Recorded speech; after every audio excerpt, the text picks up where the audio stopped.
Beloved, all that you perceive is transient, is passing. But you are the unchanging one, timeless and perfect. Rid yourself of all delusions and come lay down here in the silence of being. For unlike time, you are not passing. You are the formless within all forms, the silence and stillness inside all movements of time and manifestation. Arise into the fullness of your real nature as the unchanging self, the goal and source of all being. Namah Shivaya. Om Namah Shivaya.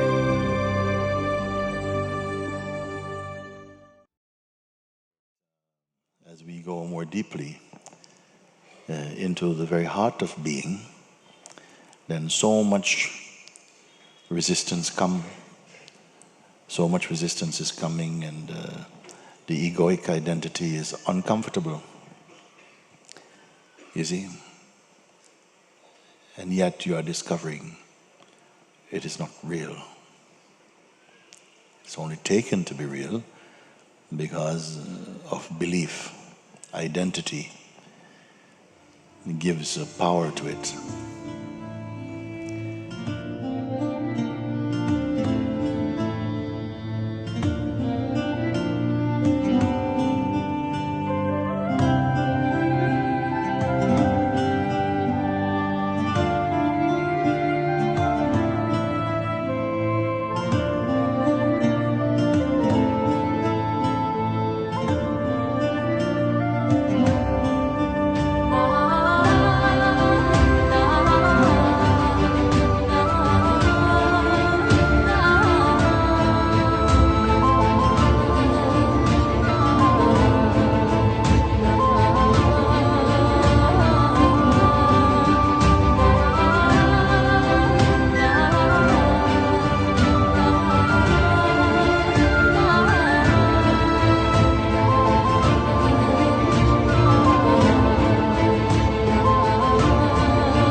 Here, the emphasis is on realizing or recognizing one's true position.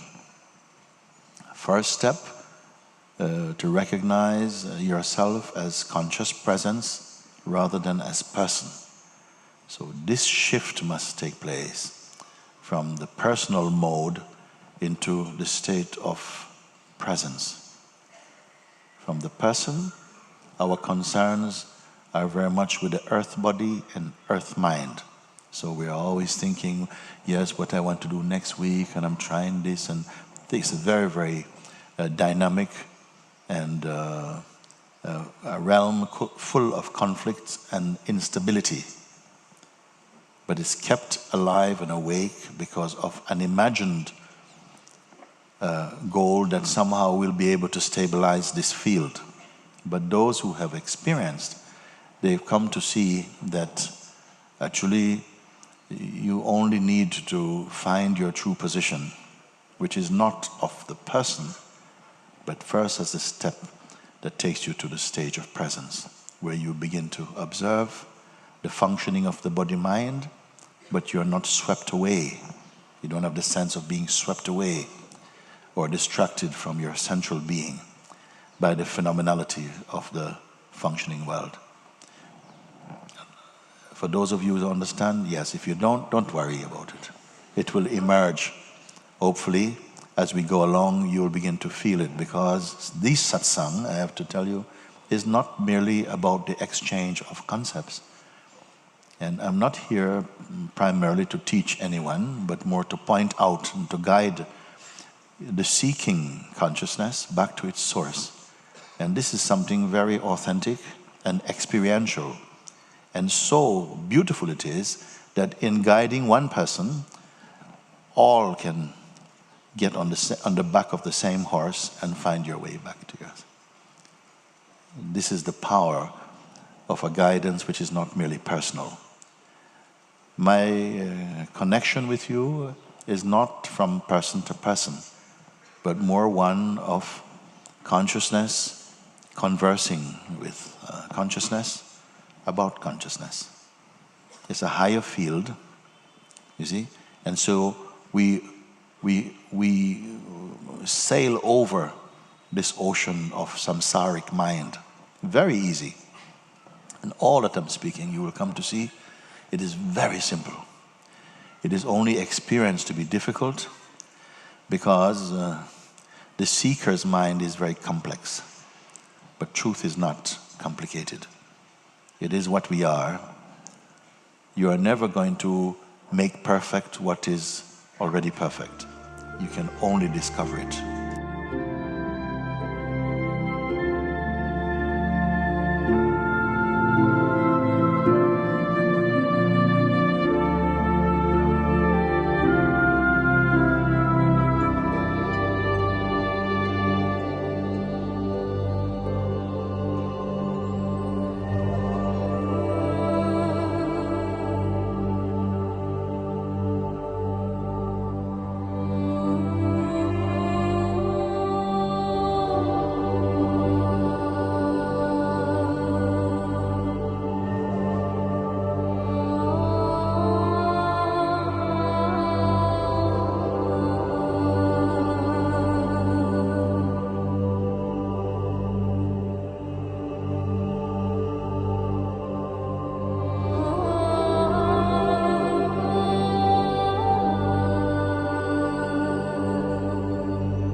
All of this is easily changeable.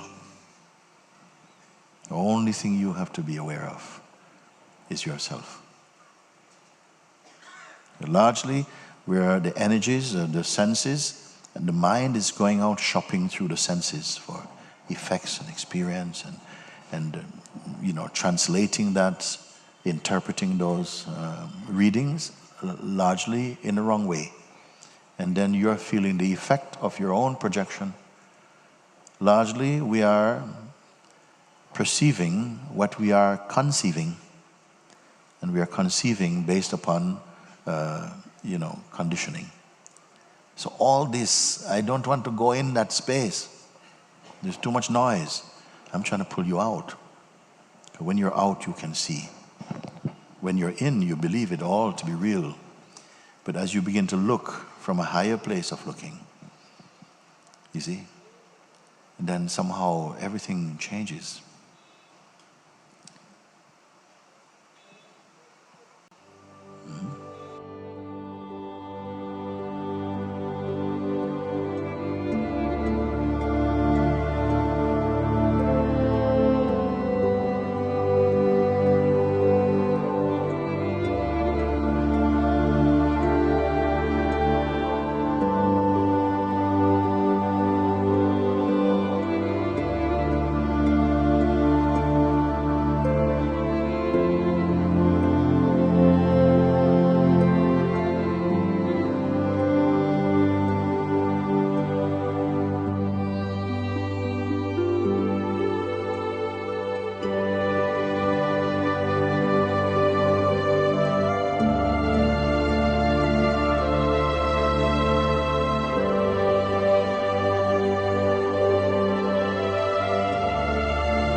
you.